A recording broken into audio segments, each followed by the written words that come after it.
Hello friends, स्वागत है आप सभी का मेरे यूट्यूब चैनल विद्या प्रकाश टीचिंग पर। आज हम आपके लिए लेके आए हैं जो आपके बीएड, डीएलएड, बीटीसी में प्रैक्टिकल फाइल असाइनमेंट सत्रीय कार्य बनते हैं उसके बारे में बात करेंगे, जिसका प्रकरण है टॉपिक है आपका परियोजना कार्य। तो इसके बारे में बात करेंगे। ये आपके सामने कॉलेज का फाइल पेज दिख रहा है। अब हम बढ़ते हैं आगे पेज में। फिर आपका जो कॉलेज का आपको बनाना होता है, जिसमें आपका सत्रीय कार्य, सत्र, प्रकरण, गांव का शैक्षिक सर्वेक्षण, ये आपका टॉपिक है। फिर यहाँ पे कॉलेज का लोगो रहेगा, निर्देशनकर्ता में निर्देशनकर्ता का निर्देशनकर्ता का नाम। नाम। फिर यहाँ पे सर्वेक्षणकर्ता में जो आपका होगा नाम, कॉलेज का नाम। तो ये आपका हो गया। फिर अगले पेज में आते हैं। ये आपका पहला पेज है। देखिए यहाँ पे पेज नंबर 1 पड़ा हुआ है,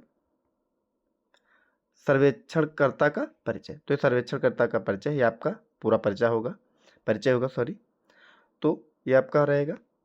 फिर बढ़ते हैं नेक्स्ट पेज में। तो यहाँ से आप देख के लिख लेंगे, वीडियो को रोक करके, स्लो मोशन में करके। फिर बढ़ते हैं नेक्स्ट पेज में। ये आपका पेज नंबर 2 है। पेज नंबर 2 है। यह है सर्वेक्षित गांव का परिचय। जिस गांव का आपका सर्वेक्षण करना है उसका परिचय है। तो यहाँ पे लिखा हुआ है, आपको जिस गांव का सर्वेक्षण करना है उसको आपको लिख लेना है। फिर नेक्स्ट पेज है पेज नंबर 3। पेज नंबर 3 है, ये देखिए। हम एक साथ पूरा पेज आपको दिखा देते हैं, उसके बाद step by step, line by line आपको बताते चलते हैं कि कैसे बनाया जाता है असाइनमेंट सत्रीय कार्य। अगर आपने अभी तक हमारे चैनल को सब्सक्राइब नहीं किया है तो प्लीज़ चैनल को सब्सक्राइब कर दीजिएगा, वीडियो को लाइक कर दीजिएगा, शेयर करिएगा, कमेंट के माध्यम से जरूर बताइएगा कि हमारा असाइनमेंट आप लोगों के लिए कितना यूजफुल रहा। अगर आपको अन्य विषय पे प्रैक्टिकल फाइल असाइनमेंट या लेसन प्लान चाहिए तो आप हमारे यूट्यूब चैनल के प्ले लिस्ट पर जाके वहाँ से देख सकते हैं। सभी की अलग अलग प्ले लिस्ट बनी हुई है, तो जिस विषय का आपको लेसन प्लान असाइनमेंट देखना है तो वहाँ से आप देख सकते हैं। अगर कोई सुझाव होगा तो ज़रूर आप कमेंट करके हमें बताइएगा।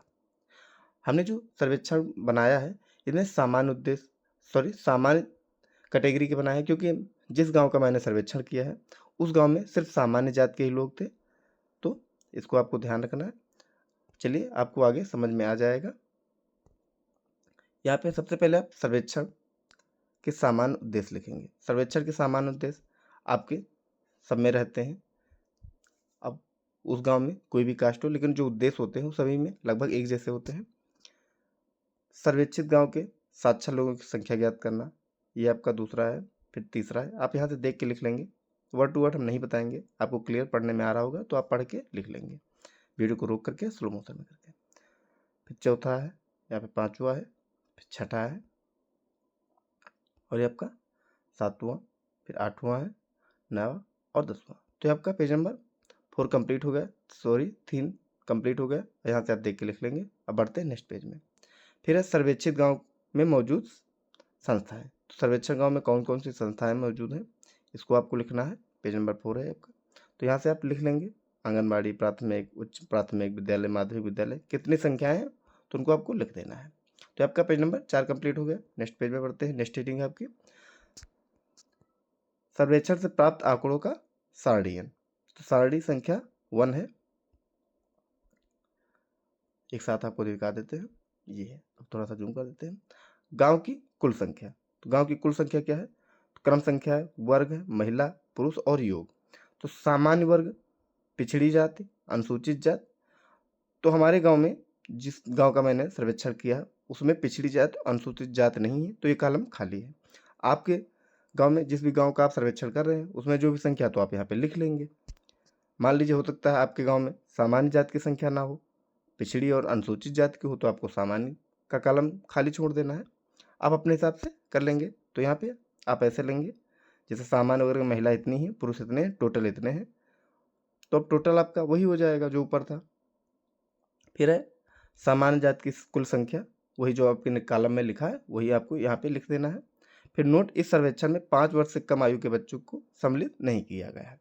तो ये आपको नोट में लिख लेना है, क्योंकि सर्वेक्षण में आपको 5 वर्ष से या 2 वर्ष या जो भी है कि उससे कम आयु वर्ग के बच्चों को सम्मिलित नहीं किया जाना है, तो उसको आप लिख लेंगे।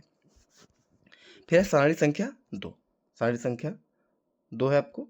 यहाँ पे आपको गांव में शिक्षितों की संख्या, इसको दर्शाना है। तो यहाँ पे आप शिक्षितों की संख्या दर्शाएंगे। अब यहाँ पे बनाएंगे क्रम, वर्ग, महिला, पुरुष, योग, सामान्य जात, पिछड़ी जात, अनुसूचित जात। तो आप, जैसे मैंने पहले बताया है कि 2 जातियाँ नहीं थी, तो सिर्फ मैंने सामान्य वर्ग का ही लिखा है। अगर सारे लोग होते तो सारे लिख के आपको योग करना है। तो यहाँ पे आपको ऐसे ही लिख देना है। तो क्लियर दिख रहा होगा आपको, क्लियर समझ में आ रहा होगा। फिर सारणी संख्या 3 है, गांव में अशिक्षितों की संख्या। तो आपको अशिक्षितों की संख्या लिख लेना है। क्रम, वर्ग, महिला, पुरुष, योग, सामान्य जात, पिछड़ी जात, अनुसूचित जात। तो ये आपको ऐसे लिख लेना है। अब सामान्य जात की संख्या थी उस गांव में जिसका मैंने किया, तो सिर्फ मैंने सामान्य जात का ही लिख लिया है, बाकी कॉलम को मैंने ब्लैंक छोड़ दिया है। तो यहाँ पे फिर आपको लिख भी देना है, क्योंकि लिखना आपको सब कुछ है। अब उस कॉलम के सामने वो संख्या लिख लेना है, जिस कॉलम में वो संख्या नहीं है उसको आपको ब्लैंक छोड़ देना है, 0 लिख देना है यहाँ पे। और यहाँ पे नोट आपको लिखते रहना है, ध्यान रखना है। फिर नेक्स्ट पेज है, पेज नंबर 7। फिर है सारणी संख्या 7 है, 4 है, सर्वेक्षित गांव में शिक्षितों की शैक्षिक स्थिति। थोड़ा सा जूम कर देते हैं। तो शैक्षिक स्थिति वहाँ पे क्या है, तो यहाँ पे आप लिखेंगे वर्ग, सामान्य जात, पिछड़ी जात, अनुसूचित जात और कुल। शैक्षिक स्थिति महिला पुरुष, महिला पुरुष, महिला पुरुष संख्या। तो अब साक्षर में सामान्य जात में 29 महिला है और 27 पुरुष है। पिछड़ी जात में, क्योंकि पिछड़ी जात अनुसूचित जात थी नहीं, तो यहाँ पे ब्लैंक छोड़ दिया मैंने। उच्च प्राथमिक में 7, 16 है, माध्यमिक में, ऐसे करके आपको लिख लेना है। तो यहाँ से आप देख के लिख लेंगे, आपको क्लियर समझ में आ रहा होगा। फिर आंकड़ों से प्राप्त निष्कर्ष। अब परसेंटेज कितनी संख्या थी, उसमें कितने साक्षर हैं, महिलाएं कितने साक्षर हैं, पुरुष कितने साक्षर हैं, महिलाओं का परसेंटेज क्या है, पुरुषों का परसेंटेज क्या है, टोटल परसेंटेज क्या है, ये सारी चीज़ें आपको यहाँ पे लिखनी है। तो यहाँ पे आप लिख लेंगे। फिर आपको नोट लिख लेना है कि इस सर्वेक्षण में 5 वर्ष से कम आयु के बच्चों को सम्मिलित नहीं किया गया है। तो ये आपका कंप्लीट हो गया। फिर नेक्स्ट रीडिंग है, नेक्स्ट पेज में चलते हैं।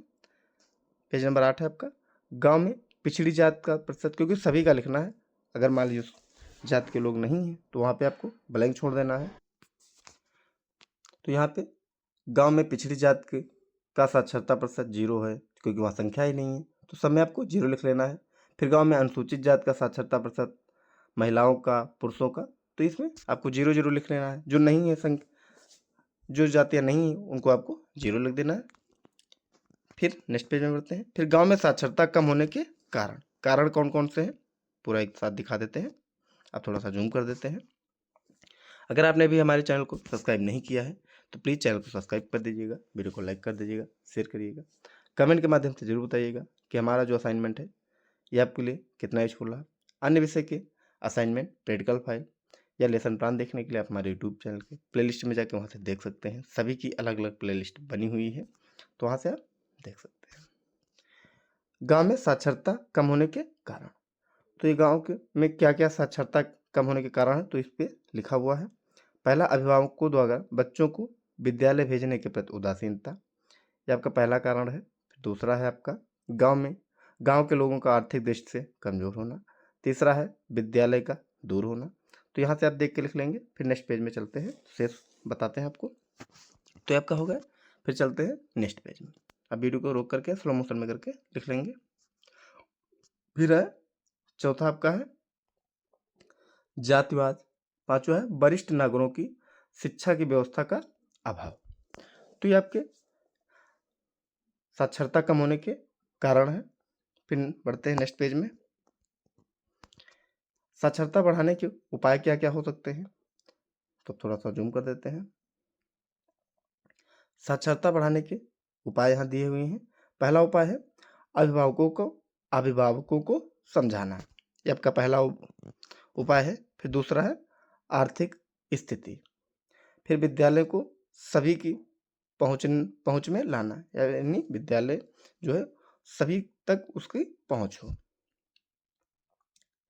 तो ये आपका हो गया। फिर नेक्स्ट पेज में चलते हैं।